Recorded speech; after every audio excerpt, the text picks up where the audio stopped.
Hello and welcome inside the scores table. My name is Brian Hench and joined by Courtney Delks, Danny Rego. We have a full slate, a full gang here for you.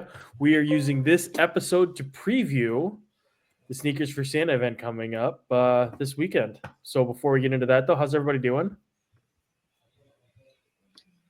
Doing great. Happy Thanksgiving week to everybody. Yeah, I'm good. Happy holidays to everybody. I was terrified after stumbling through that horrible intro that my mic was mute. This is gonna be a great show. That my line, whatever. It's neither here nor there. We're just going to keep stumbling through. God bless you guys who're still listening. I would have tapped out 20 minutes ago.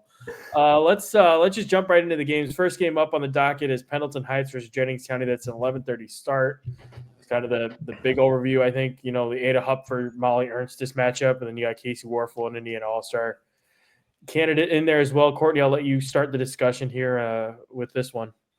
Absolutely. I think the question in this game is going to be, can Jennings County defend Ada Huffer? Jennings County doesn't have a significant post presence. Doesn't mean that the guards and some people, they can throw some junk defenses, but Ada Huffer, 6'3" center there in the middle for Pendleton Heights, averaging a double-double. That's going to be what I'm looking for in that game is, can anybody stop Ada? Warfel versus Ernstis will be fun, Danny, just in terms of like one-on-one matchups potentially. Like if that's how it lines up, like that's gonna be fun. Casey's a bulldog, and I've seen Molly a few times too, and she's a blast to watch. Yeah, those are two of the best 2026s at the guard position anywhere in the state. Casey, if you follow Casey Warfel's career, she's always been a downhill attacker, and when we discuss her in the past, we always talk about how it doesn't matter if you sit on her right hand or force her left. I mean, she just seems to get to her spot. One of the popular ways to defend Casey Warfel in the past has been sagging off and giving her the three. I think it's worth noting last year, Casey shot 28% from three throughout the entire season. Now, the sample size is low, okay? But 28% last year has improved to 48% this year. I mean, that's a huge jump. I mean, 48%, independent of where it was last year, is an impressive number. But if Casey continues to shoot it at that clip, even if she steps back a little bit and water starts to find its level, even just a little bit, she's still now a tremendous, I mean, probably, I would say attacking the rim as good of a guard as there is anywhere in the state. But if you have to respect the three-pointer, with the presence of Hupfer in there now, if you have to double her and the kick-out ability, I think Pendleton Heights has really added a dimension to defending them now. They have a big three with Warfel, Hupfer, and I would throw Olivia Jones in there as well. But I think my big what to watch, if you want to see good basketball and good players, watch Casey Warfel. She's shooting about 4 3-point attempts per game. That was last year, and it's about the same this year. It's not like she's getting more volume. She's just making them. I mean, sometimes that happens. Maybe she was just in the gym and just knocking them down. But that's my big what to watch. I think when you spin it over to Jennings County, Courtney nailed it. I think that the defending bigger players has been a problem for Jennings County this year. Brooklyn Wren went 11-11 from the field, 30 points, an unbelievable basketball game. She's not a post player per se, but she does have some length, and she was able to do what she wanted to. She really did what she wanted to do and got the looks that she wanted against Jennings County. I don't know that they're going to have the ability to defend them. So I would say that if you're watching Jennings County, they've just got to get secondary and tertiary scoring. I mean, Molly Ernstis is basically getting face guarded every game. She's needing 20 shot attempts to get her 21, 22 points per game. But I point out two players with varsity experience that on the Woodard Ernstis renditions of Jennings County in the past have been contributing players. One is Etta Young and the other is Maddie McIntosh. So I think if you want to analyze this game from an X factor perspective, I think those would be the two kids, and see what their point production and shot volume looks like at the end of the game. No prediction or anything like that, but I think that's what to watch in this one for me. Yeah, you mentioned Casey Warfel, and just that number, just to reiterate, I mean, 12 3-pointers made this season is already halfway through to her total last year of 25. So that's pretty good to see from her. And I mean, like you said, once she gets going downhill, I mean, that kid to the basket is really tough to stop. She's a lot of fun to watch. Encourage people to get out to see her. And then I'm excited to see Molly Ernst and just to see the progression that she's made. But Danny, like you mentioned, I mean, the face guarding factor and just how she's able to deal with that, and then just what Jennings County can do to find some other scoring options around her, obviously is going to dictate their success in the long term. I think Christy's still trying to figure out who they are too. Mm-hmm. I mean, I think in the game against Jennings County, she's making decisions. Jennings County, the game that Jennings County played against Silver Creek, we talked about this on the last episode. I mean, she made decisions based on what the game flow was giving her and what Coach Scott Shane and Silver Creek, how they were defending her, whether she was playing point guard and bringing it up and getting downhill attacks, like when Wren was guarding her or when Emma Shane was guarding her, getting some post looks down there. But, Molly also has to trust that, if she gives it up, that she's going to get it back. I think movement off the ball is going to be a big thing for Molly. If she asked me, that's what I'd tell her. Looking ahead to the next game, Crispus Attucks versus Bolingbrook, Illinois. That's a 1:15 start. As I try to pull up records here, Court, I'll let you just start us off again. I know that you've been looking into a little bit of just what they have going on over there at Attucks. Absolutely. What they have going on at Attucks is Cam Banks. Having her really on that team, especially at that point guard position, when you can have a great point guard on a team, I don't care what opponent you're going up against. If you have a solid point guard that can get the ball off the court, get some actions going, that can score, that can defend, like, you're going to be in a game up until a certain point where you might get outmatched, but Cam Banks is what's going on at Attucks. So at that game, I would say check out Cam Banks, very, very talented point guard who has a very bright future ahead of her. One thing to note on Attucks, I guess they're still trying to figure things out a little bit. They're 1-3 as we sit here talking today with the game tonight against Ben Davis. I haven't seen a final on that yet, but 1-3 with the one win coming over a rebuilding Tech team. Just kind of waiting for them to kind of figure things out. They've played some tough teams, Zionsville and Carmel, but neither of those games were particularly competitive, which I found personally a little bit surprising just based on the talent on the roster. But new team, a lot of new pieces, new coach. So I suppose on one hand, it's still kind of a work in progress, and maybe that was to be expected a little bit. Maybe I personally was setting the bar a little bit too high too early, but I think that as the season goes on, I don't know about Bolingbrook, Illinois. They're always a good team, but maybe the Attucks team that we see closer to the city tournament is going to look a lot different than the outfit that we see Saturday night. Yeah, and they'll face off against Bolingbrook too.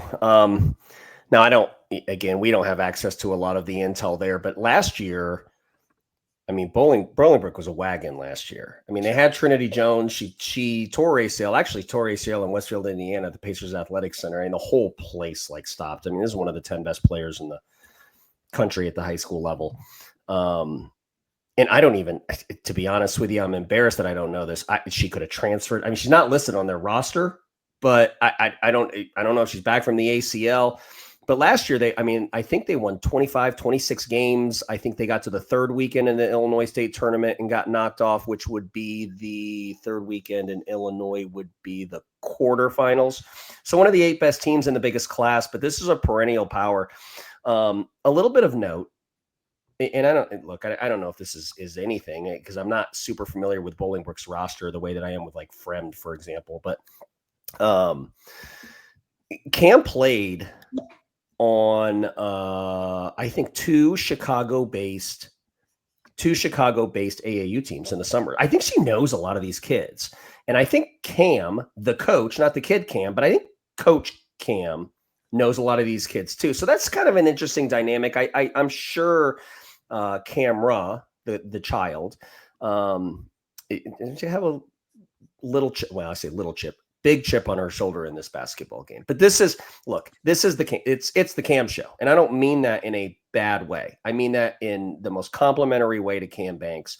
She's a watch. And there's a lot of people that haven't seen her play basketball for a very long time because she went down to Florida, did the prep school thing for a while, Decatur Central previous to that, and that got a little mixed up. And now here she does land back at Attucks. if you didn't see her in the AU circuit, I mean, there's some people that really, really follow Indiana girls high school basketball that haven't seen Cam Banks play basketball for 2 years. And that's not an exaggeration. So Yeah, I think this is going to be an interesting thing. So the what to watch in this game is Cam Banks. I mean, Courtney nailed it from the outset. The what to watch in this game for me is Cam Banks. You haven't seen her in a while, and she's really good. I saw her against Carmel live. And, she was going about her business. She was trying to get her teammates involved early. She was trying to establish her offense. That game got away from them. Carmel got away from them. And she tried to take it over in the fourth quarter. When she tried to take it over in the fourth quarter, she was very effective. I mean, attacking defenders off the bounce, breaking them down, hitting threes. So I'm going to be anxious to see Cam play against a super athletic, very good traditional power in Bolingbrook. Next game on the docket, Brownsburg versus Columbia City at 3 p.m. start. Danny, you and I saw Columbia City against Fishers. What was that, a week ago, 2 weeks ago, some amount of time ago. Their rally came up short, but Addie Baxter is really impressive. Tora Holler had a nice little game over the weekend, too, for Columbia City. So maybe some things are starting to come together. On the other side, Brownsburg coming off a loss tonight, a 5-point loss to Hamilton Southeastern. I think they beat Noblesville in a close game late, I think, since the last time we spoke. So two teams that are probably trending in the right direction. The big thing is how are they going to match up with Avery Gordon, Brownsburg's Purdue commit? On the other side, how are Brownsburg's guards going to handle Addie Baxter and some of the weapons that Columbia City brings? And something that I meant to mention when we talked about Columbia City is they are thin, man. Like in terms of depth, like I think I counted there like three kids on the bench. Like it's wild how thin that bench is. So for them to move down to 3A came at a really good time, but applied to this matchup, that lack of depth, if the refs are calling the game tight, you're trying to get physical with Avery Gordon and you get into foul trouble early, that's going to be a problem, like we saw a little bit against Fishers when Addie Baxter, when I think most of the second quarter not playing because she was in foul trouble. Hank, that's a great point. And Amy, I don't know if it's a steadfast rule for Amy or if you pick up your second foul in the second quarter that you're automatically going to sit till the half. She did so against Fishers. Now, it could have been trying to develop some develop some other players in different roles. I mean, I think that's going to be an important thing. But if you rewind last year to Sneakers for Santa, I think when we were doing our preview show, which was episode 1, I think we were like, yeah, Addie Baxter is the story, right? I think I told a story when I was playing golf with Austin Parkinson, her college coach. He called her the most complete point guard recruit in the state of Indiana, regardless of class at the time, or something like that. I can't remember the exact quote. But here we are now a year later, and we've talked about Columbia City a lot, and the story is still how good Addie Baxter is. It's not, if you look at what like Jayla Lampley is doing, Makaluski, what she's doing. I mean, we're talking about what she did tonight. Holy smokes. Meredith Tipner. If you look at what these 25s are doing, Addie Baxter's no exception. She's having a tremendous statistical year, and I think she'll continue to do so. I think the big thing, what to watch, we talked a little bit about it with Casey Warfel, is going to be, I talked a little bit about the spacing in the half court with Columbia City. That's going to be, Josh knows that, Josh knows that he's going to have to plug the paint. We'll talk a little bit about their matchup zone I will when we talk about Brownsburg a little bit, but watch the spacing with Baxter. I mean, Baxter does play the game in a way where it's very reactive. If the defense does this, she does this. If the defense doesn't do that, then she does something else. So it's very reactive. It's a lot of the way that a lot of coaches want the point guard position to be played. But there are times where you're just going to need Addie Baxter to just go. And if that's the time where you need her to go, does she have the space to do it? Well, you have the best space eater in all of Indiana high school girls basketball, and Avery Gordon standing in the middle of the paint. If Josh decides to run the matchup zone against them, that's going to make Addie Baxter have to score, I think, from the 3-point line. I don't think she's going to get those driving lanes. I would assume that Josh is going to dedicate a majority or a big percentage of his defensive attention to just plugging up the driving lanes that Addie Baxter has. So that's the what to watch. I mean, Maya did Brownsburg in that matchup zone for 37. It might take a similar effort for Baxter to bring Columbia City out on top in this one. Yeah, that'll be interesting. I mean, they had more watching them against Fishers and obviously different types of opponents, but they had more in that game personnel wise than what I was expecting. They were a little bit further along Columbia City was than what I was expecting based on what they'd graduated and some of the key pieces that they graduated. So that'll be interesting to see. I think of all the games, it's probably the biggest wild card, I'd say. Like, I think you can pick kind of like a favorite in a lot of the others, but that one, I have no idea. That one is the most intriguing to me, I guess, for lack of a better term. So that'll be interesting to see how those two shake out. Hopefully coaching doesn't get in the way with that Sable guy. He's a real I think his exact words when we talked about Columbia City last year were, "I don't know where it is." Do you remember that, Danny? Yeah, I mean, I remember the full screen apology in episode 2 where he was talking about the Blue Dream capital of the world, and he was talking about the population trends of the community of. I mean, but we were getting. I mean, I love Columbia City now. I love to talk about them. Okay, yes, because I know they're just hanging on every word, and if we screw something up, they're gonna let us know about it. And accountability, I like it. Courtney, the man came in with note cards about Columbia City. I have a public service announcement to Columbia City listeners. Will you guys please put your stats on Max Preps? It would really help us out. Now I'm putting that on my Christmas list this year. Columbia City, somebody please help us out. Put your stats on Max Preps because it'd be a lot easier for us to talk about more in detail about your girl. So we want to talk about them. So put the stats on. That's all. I mean, we talk that Tonkel. I mean, I call her Baby Tonkel. I'm sure they hate that. But the younger Tonkel, is there. But again, we talked about it with Jennings County. I mean, secondary and tertiary production are vital for their success as a basketball team.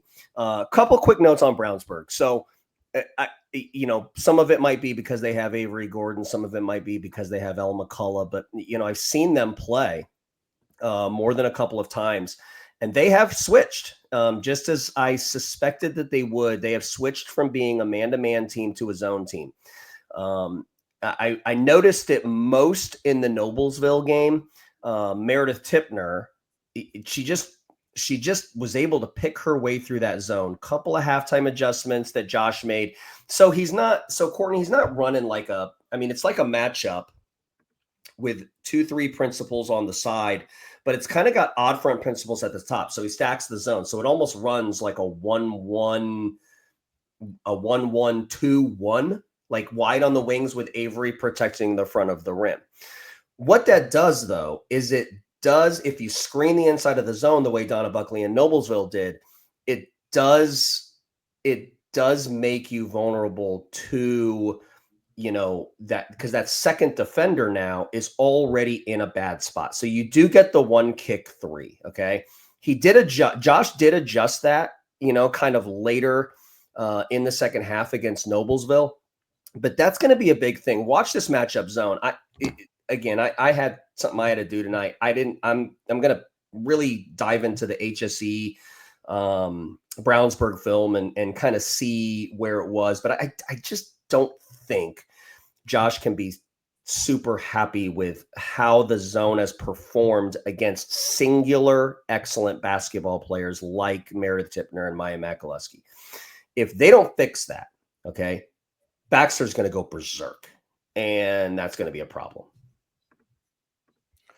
Brownsburg, Columbia City, that's a 3 p.m. game there. I'll move us along now to Silver Creek versus Gibson Southern. I'd like to just sort of cut and paste Courtney's request for stats on Max Preps, and I'll just edit in Silver Creek because that's helpful, especially for the teams that are outside of the Indy area, which we don't get to see all the time, but we know some of the faces. It just helps paint a fuller picture and players of the week and all that stuff too.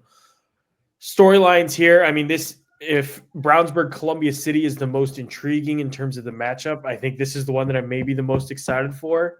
all due respect to South Bend, Washington, LN, and HSE Fremd and everybody else, but this one, you have a legit title contender, I think, at 3A with Brooklyn Wren, Emma Shane, and what they have over there at Silver Creek versus Gibson Southern, which has Gabby Spink and Paige Schnaus. So kind of just a 2-on-2 there, just on its face is great.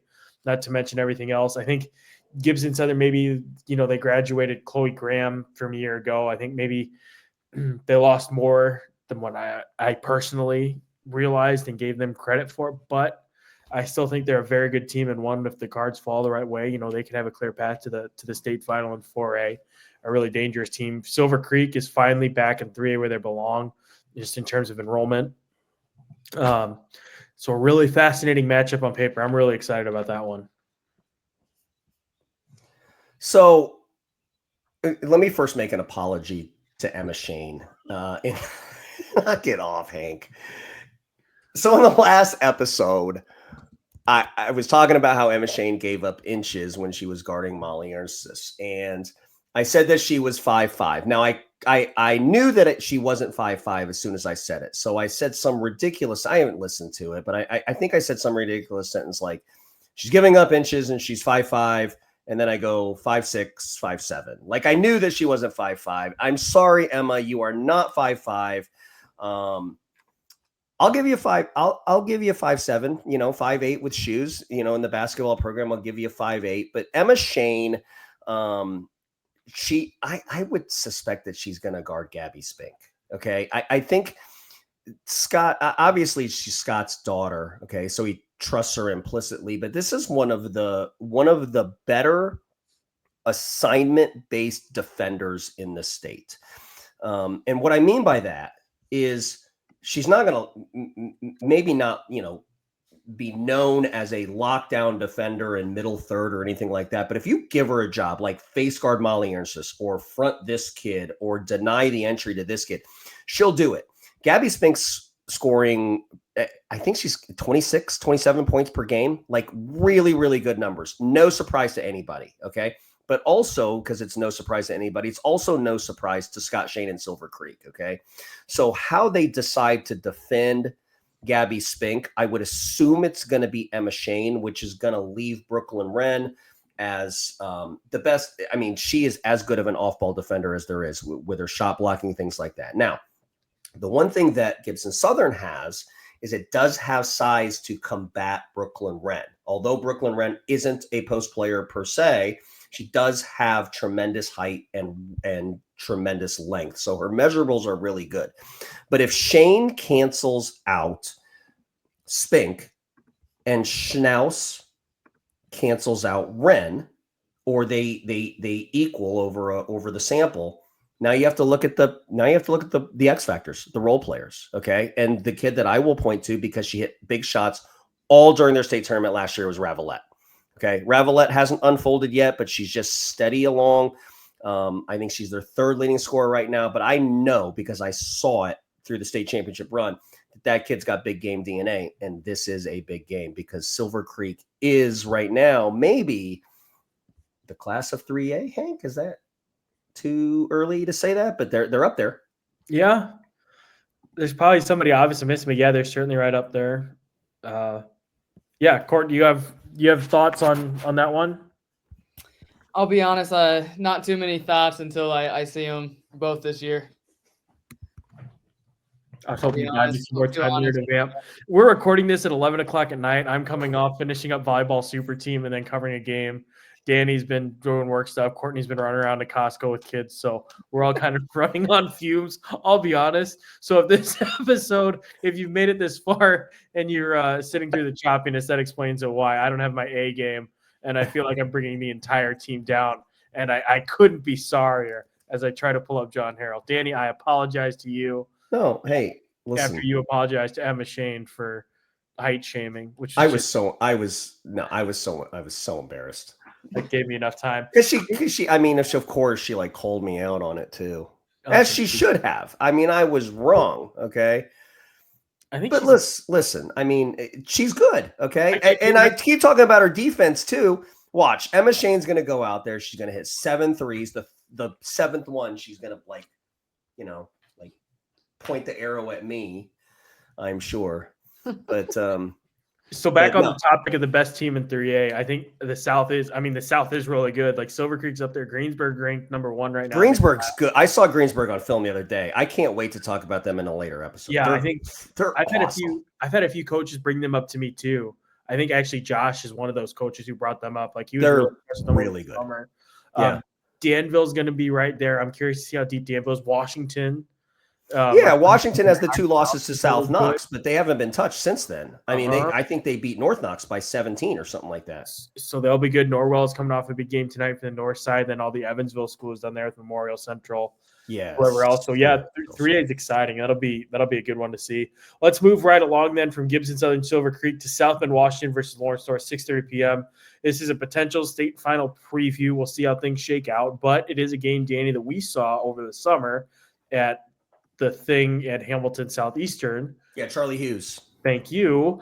That game did not quite go very well for Lawrence North, admittedly. That's something actually I talked to Kai Hertz and Maya Thomas about that during our media day, and it wasn't like a vindictive thing, but they're just looking to, I think as a team, to send a little bit of better message, a little bit better performance after what happened during the summer. And obviously Washington, their last trip down south here was a loss to Lawrence Central over the weekend, a game that was closer than the 9-point margin would indicate. But a really interesting game here. Again, you have like that big size matchup is the thing that jumps out to me immediately, where you have Kira Reynolds, the blocks machine inside, versus Jemiah Thomas, who's been just kind of a stalwart in the paint for Lawrence North ever since that semi-state run. I think that was her freshman or sophomore year. So you have that, not to mention all the other talent around there with Ryan Wilson, Monique Mitchell for SBW, Kai Hurt, Naja Winston, Kiki Butler for LN. That's going to be a really, really fun game to watch. Yeah. Lawrence North first. Okay. They are, I mean, it's probably overstating to say they're a shell of themselves, but they haven't come near playing their best basketball yet. Okay. Now, I mean, not even close. The North Central, I think, was their first win at North Central, a double-digit victory. But North Central, I mean, kept it close. I think it was maybe even a single-digit 8 or 9 point game. I think maybe halfway through the fourth quarter, they came out and boxed and won, and they boxed and won to Kaya Hurt. Okay, now it's not a super intuitive thing to do if you talk about Lawrence North and talk about how balanced they are. But the reason why I talk about it is because I don't, and Steven probably hates this, okay? But I don't know if they've been able to impart their identity yet, right? I mean, and I don't know what their identity is. Are they a Kaya Hurt-centric basketball team with the ball and they're going to spread them around with shooters? Are they a Jemiah Thomas inside-out basketball team? Are they a full-court, full-court run-and-gun team? What are they on the defensive side? Because they haven't played their best ball yet, I think we have to reserve judgment as to maybe who they are this year. Here's what I do know. I do know that all the individual pieces got better from the last time I saw them. I mean, Kiki Butler is well publicized how, her ascension into the top of the 26 class, but Kaya Hurt looks great. And against HSE in the first game of the season, Jemiah Thomas was the central figure to their defensive game plan. Now Satterfield has KK Holman and says, hey, you go deal with Kaya Hurt. We'll deal with the rest of it, which what a luxury to have because Kennedy is so good at guarding the ball. But they're also playing around with lineup changes. Ridley was in the starting lineup at the beginning of the year. I think they went with Teague against North Central. So that gave them a Winston Thomas Teague front line. That's a really good front line with Hurt and Butler and Kiki as the rounding out the starting five. Now they brought Ridley off the bench. They're also getting bench production from their 27, Brooklyn Roberts. Tough night against HSC on the first night. And then I think the second night, she hit 3 threes the second night and is playing chunk minutes for them. So this is a big test for Lawrence North. Okay. South Bend, Washington. Look, I don't think they want to win the basketball game. Okay. But they're just trying to battle test. I mean, look, maybe we're scratching the wound a little too early and bringing up the Gary Lighthouse name, but they can't have that many basketball games that are going to battle test them for a state championship run for South Bend, Washington. Okay. This is one of them. Okay. My what to watch, okay, is twofold. one, Kira Reynolds. Okay. Kira Reynolds was supposed to play against Avery Gordon last year in the same event, and Avery was in a boot, and Kira was ill and didn't play. I don't think they ever played. They didn't. They weren't matched up at that event. It was Indian. Maybe it was Woodard then. So somebody was supposed to play against Kira, and Kira didn't play. Julianne Woodard. Okay, so it was somebody. All right. So Kira, I'll bet my mortgage based on the climate in South Bend, Washington. Kira's going to play, and Kira's going to play well. But let's watch Raya Wilson. I mean, she was good in the Lawrence Central game, but she wasn't who she can be. Okay, this is a really electric guard that guards the basketball. Some would argue better than anybody in the state on the ball, and she's going to have Kaya Hurt right in front of her, and that's going to be so fun to watch because these two guards are so good at everything that they do.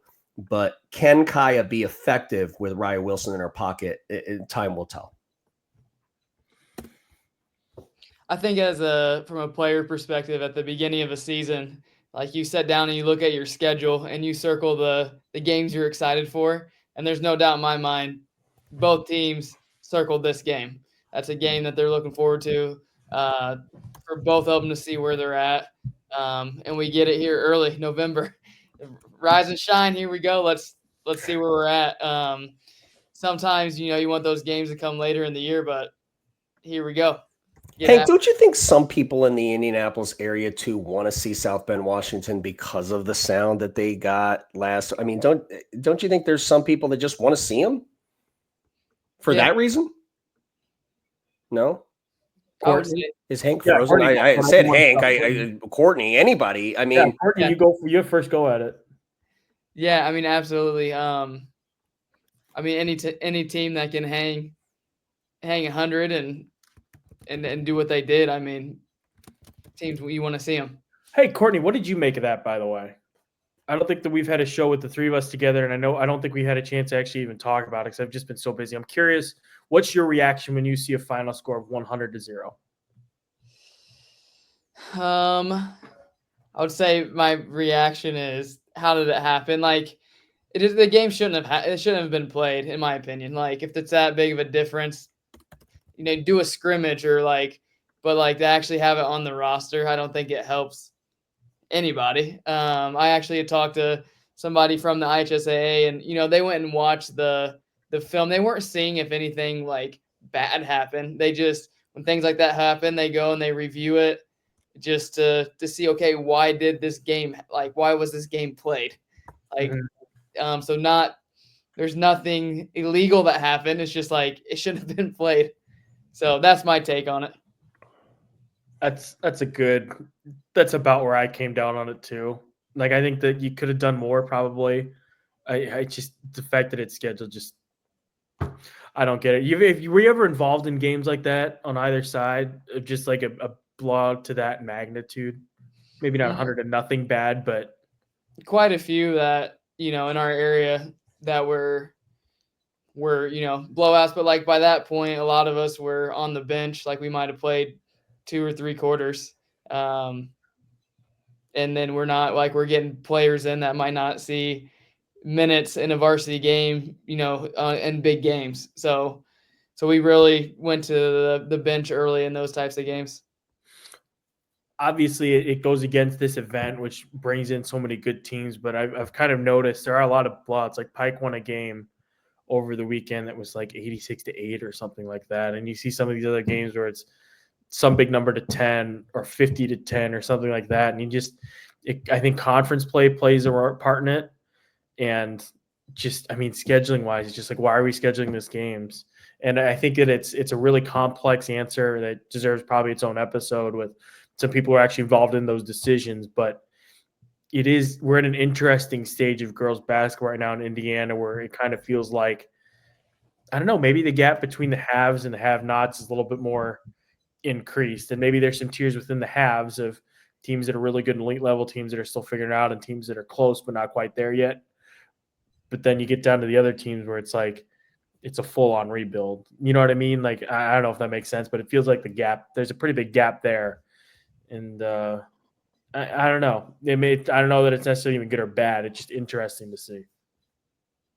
Yeah, but spinning off that game, though, I mean, Steve talked about how he wanted to keep the axe sharp because they had to go to Valpo. They ended up beating Valpo, I think, by 7. Lily Barnes played. I think Kira had 27. I think she had a double-double. She's a double-double machine, by the way. And this is so unofficial, but I would venture a guess. If somebody said, Danny, who has the most triple-doubles active right now, it's got to be Kira Reynolds, okay? Now, we watch WNBA basketball all the time now, and we've almost normalized the triple-double. Okay, we shouldn't. It's really hard to do. I mean, there's a kid down at South Knox when we're talking to Holly, like Kendall Hill, class of 27. She had a triple double. A week later, she had a second triple double. Okay, That's a big deal. It is a big deal. I mean, it's celebrated down there. Okay, Kira gets triple doubles all the time. Okay, but it's Kira. Similarly to Cam Banks, there's a lot of people that haven't seen Kira play basketball, right? So in talking about Indiana All-Stars and talking about Miss Basketball and talking about the best players and she's obviously, people are, well, maybe not, but they should be familiar with the two older sisters who are now at Purdue, Mila and Amaya. They want to see Kira play. And this will be a really good test. They got to see her play against Lawrence Central.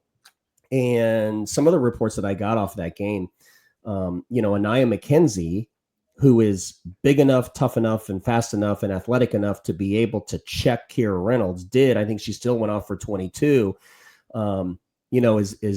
Is she just so elite of a defender where they can leave that singled? I think that's a big decision that I think Steven has to make from the jump is, am I going to double Kira on the catch?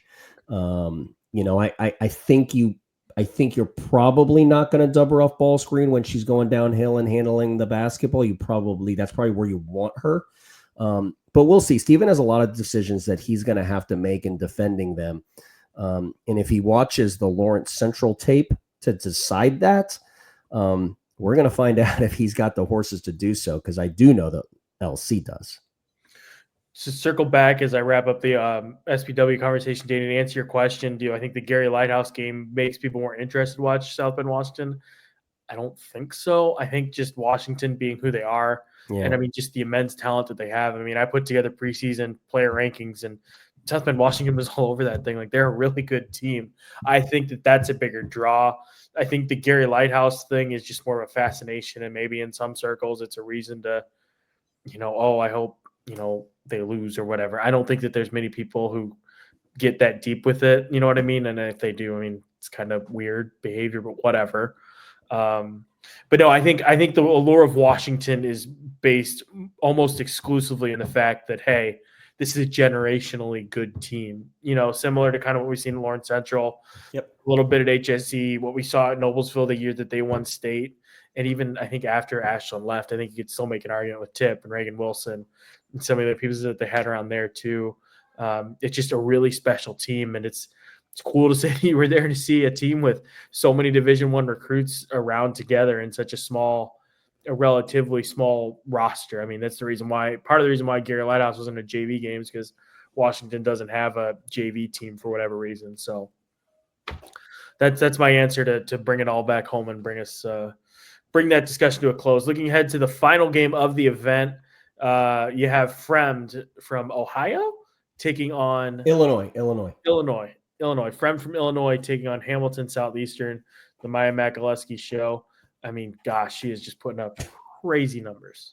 No disrespect to anybody else in that roster, but how can you not lead off with what Maya's doing so far this season?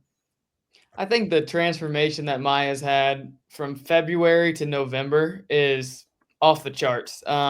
Watching her, in January, February last year, and then going and seeing her, I believe it was sometime during the summertime down in Westfield. I watched her play, and she was just a different player in terms of aggressiveness, being physical down low, getting boards, being confident.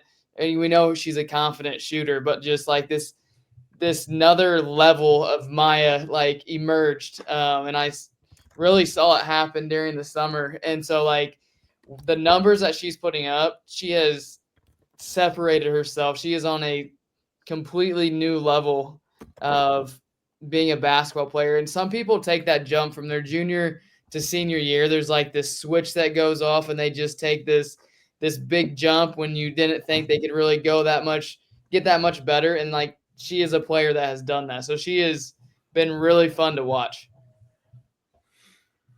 Danny and she's efficient too. Mhm.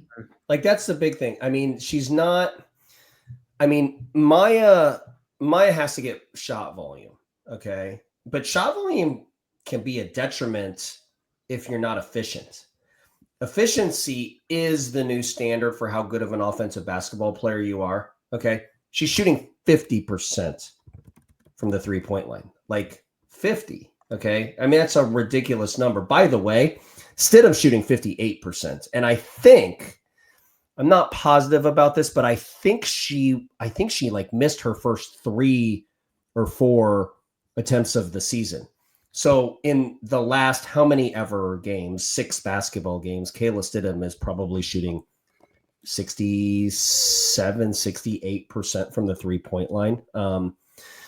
That's an absolute joke. But, you know, Maya tonight, I mean, she had 6 threes, 5 twos. She was 9 for 10 from the line. I think she's shooting 91% from the foul line. So she's getting there. She's over 50% from the, over 60% from the field, 50% from the 3-point line. Like that. I just, as a coach, I always want to try to take away what another team does best. Okay.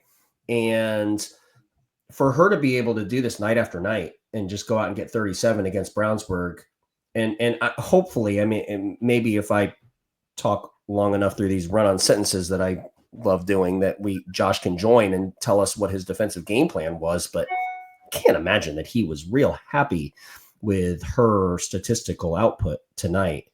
But Stidham shooting it at 50, what did I say? 58%. That's what I was trying to do. I was actually trying to pull up the numbers right now. But with her shooting at 58%, okay, that is part of the story of Maya being efficient. Like she's making shots, she's taking good shots, but having that threat now on the other side of the wing. I mean, last year we talked about Warfel moving from 28 to 48%. I think Stidham was in the 30s last year. I mean, she's a really, really good 3-point shooter. She was money last year. Okay. But now she's also increased her efficiency and how good they are. So if you haven't seen HSE yet, you can, I mean, I think they're right where they want to be, which is not the lead story on this podcast every time. I mean, we haven't really talked about them quite yet. We talked about how great Maya is, haven't really broken it down. So this will be a really good look at them. I haven't seen them live in 2 or 3 games. I've watched just about every game that they've had on film. But I'm going to be anxious to see them play against a really good Fremd team. Danny, we got 2 minutes. Give us a quick rundown of Fremd. Yeah, Fremd's good. Fremd has a kid by the name of Ella Todd. If you follow the AAU circuit, she played for a team out of Wisconsin. And at the U.S. Open last year, or just 3-4 months ago, she was in the starting 5 for a team that lost to a team from Philadelphia in the championship game. She's a 2025 committed to go to Utah. She's a 6-foot point guard, makes all the right decisions, makes all the open shots, is their team leader. She's got a baby sister on the basketball team too. But this will be a nice test for Maya because I would suspect that Coco Urlacher is going to guard her. Coco Urlacher plays out of inner city Chicago when she's not playing for Fremd, so like club ball. And if you recognize the last name, it's because that's her uncle. So Brian Urlacher of the Chicago Bears, Mike linebacker for the Chicago Bears, and one of the best to do it in that franchise, has a niece, and she's probably going to guard Maya. And she is everything that you would think. Her reputation in the Midwest is as one of the best on-ball defenders that's out there. They got a 26 that's a Division I talent too. Her name is Greta Thompson. She's kind of, I don't want to be disrespectful, call her poor man's Ella Todd, but I think she's also like a 6-foot guard. They play her at the shooting guard, and she does the same thing, just makes all the right plays. So Fremd lost their coach to cancer. It's Coach Gates. They lost, so the Fremd has been in this event before. And a lot of people would recognize Coach Gates. May he rest in peace. He lost his battle to cancer last year. So they have a new head coach. So schematically, I don't know what they're going to do. I just know they have really good pieces. But this will be a nice test for HSE. Good stuff. Good stuff. All right, that's your Sneakers for Santa preview that's coming up on Saturday. I'll have full coverage for Indianapolis Star. We'll have some videos, stories, wraps, all that stuff. Quick rundown of the schedules. We get out of here. Pendleton Heights, Jennings County kicks us off 11:30. Crispus Attucks, Bolingbrook, Illinois, Brownsburg, Columbia City at 3. Then you get into the night half. You have Silver Creek, Gibson Southern, South Bend, Washington, Lawrence North, and then finally Hamilton Southeastern versus Fremd. That'll be a lot of fun. We'll have a wrap-up show afterwards, too, to bring it all home. So make sure you subscribe to us on YouTube. We thank you all so much for listening. We'll be back with you again here in a few days. Have a great Thanksgiving, everybody. Courtney, I missed you. Hey, missed you guys too.